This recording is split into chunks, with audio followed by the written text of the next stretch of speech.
Good morning, everyone, and welcome to the 2021 National Toy Hall of Fame induction ceremony. Thank you all for coming, and for those of you joining us virtually. While the situation with the COVID-19 pandemic has improved since last year, we'll still be keeping today's ceremony smaller and more intimate than usual this morning. Today, we put the spotlight on the power of play and its abilities to educate, inspire, and bring joy. Whether you're a child or an adult, we all need play in our lives, and now more than ever. The three toys revealed today are the epitome of great toys, and they span the spectrum of play, from prehistoric to more modern, from tactile to cerebral. After the unveiling, there'll be opportunity to capture video of the inductees, and my curatorial colleagues Michelle Parnett-Dwyer, Nicholas Ricketts, and I will be available for interviews. Shall we get to it? To introduce the first inductee, I'm turning things over to Michelle Parnett-Dwyer.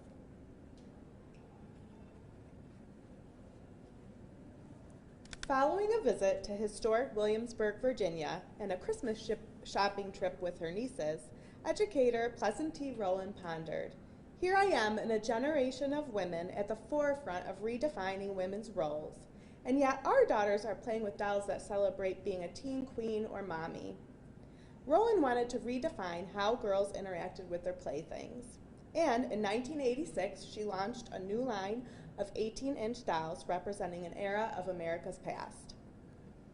In the first year of production, the company did not have the means to produce a television commercial.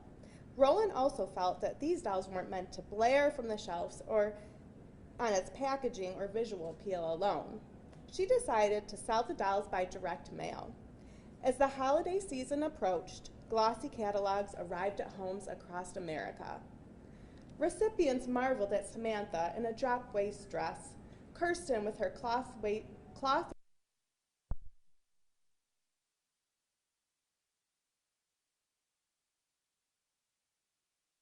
doll provided historical narratives with empowering messages. Between September and December, Rowland sold 1.7 million worth of product. Rowland's formula for combining doll play with history lessons worked in her words like chocolate cake with vitamins. In an era when some education experts claimed that the curriculum of schools paid little attention to history, this toy may well have filled a void. It now offers a range of dolls and stories of girls growing up in America, and that in itself promotes diversity in the world of dolls. So join me in celebrating the 2021 inductee into the National Toy Hall of Fame, American Girl Dolls.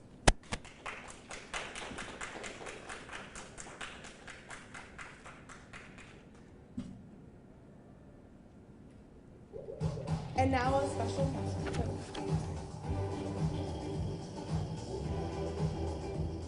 I've been down in Williamsburg this week and had an idea.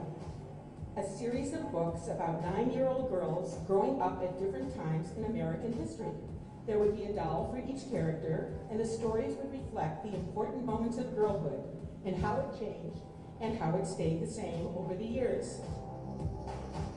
The idea for the American Girls collection was born. Finding that bright red box under the Christmas tree is indeed a magical moment for a little girl. I got Samantha.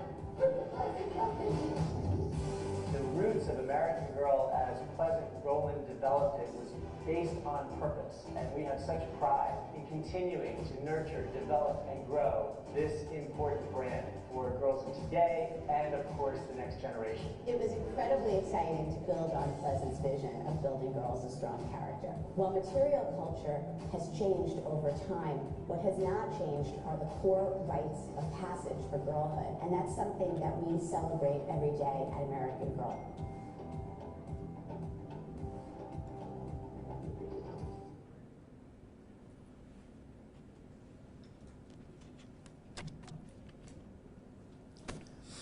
Miniature figures were used in war simulations to demonstrate strategies of troop movement and placement, as well as battlefield tactics.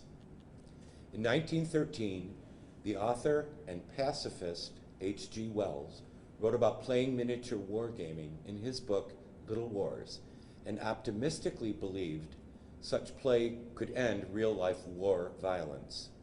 He wrote, "You only have to play at Little Wars 3 or 4 times to realize just what a blundering thing great war can be." 2 world wars later, the French film director Albert Lamouris designed a new version of wargaming. His La Conquête du Monde board game, translated as Conquest of the World, caught the attention of the American game publisher Parker Brothers, which introduced its version of the game to the US market in 1959, Ready to Conquer America. Unlike simpler war games, in one turn, players can gain reinforcements, attack other players' forces, and move their armies to adjacent territories on the game board, a modified map of the world. Players negotiated diplomatically, reveled in conflict, and exulted in conquering the world to win. The result was one of the most popular board games, inspiring a new core of passionate gamers and influencing other games, which began the wargaming hobby and, by extension, the Euro games we enjoy today. But it also inspired epic battles with family and friends who all agree that playing at war can be, above all, great fun. The second inductee to the National Toy Hall of Fame for 2021 is Risk.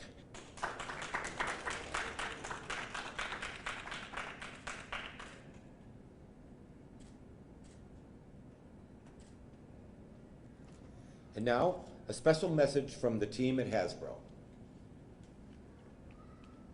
On behalf of Hasbro and our gaming team, I want to thank the Strong Museum for recognizing Risk and inducting the game into the esteemed National Toy Hall of Fame. More than 60 years after its inception, Risk continues to captivate players in a game of strategic conquest featuring alliances, betrayal, and surprise attacks. Because when you play Risk, anything goes.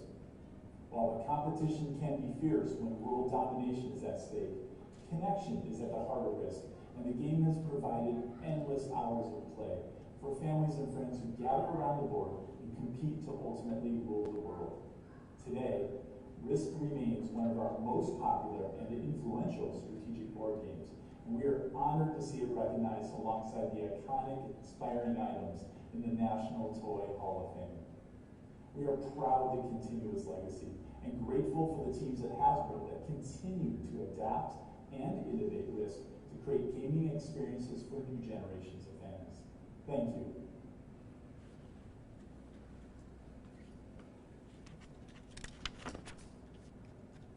In the world of play, some toys come and go. Other playthings not only endure, they multiply. While there are toys in the Hall of Fame like marbles, jacks, and kites with histories going back thousands of years, this one goes way back. Prehistory doesn't even capture it. We're talking geological time. Although some playthings can only be found in particular stores, this one has global reach that most toy manufacturers would envy. Other than Antarctica, every continent offers access to this toy, from the coast to places far inland, if you catch my drift, or should I say, dune. Anyone who's spent a day on the beach can understand the allure of this toy. Just want to dig right in, mount it up, shape it, form it, and accessorize. Who needs castles in the sky when you can have something more concrete and substantial right here on planet Earth? Where grown-ups sometimes get ambitious with the scale of their creations, this toy also appeals to toddlers.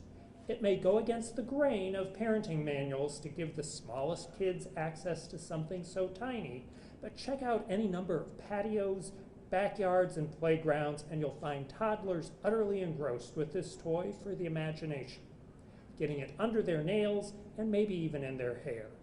You've probably guessed by now the third and final toy to be inducted into the National Toy Hall of Fame for 2021 is none other than sand.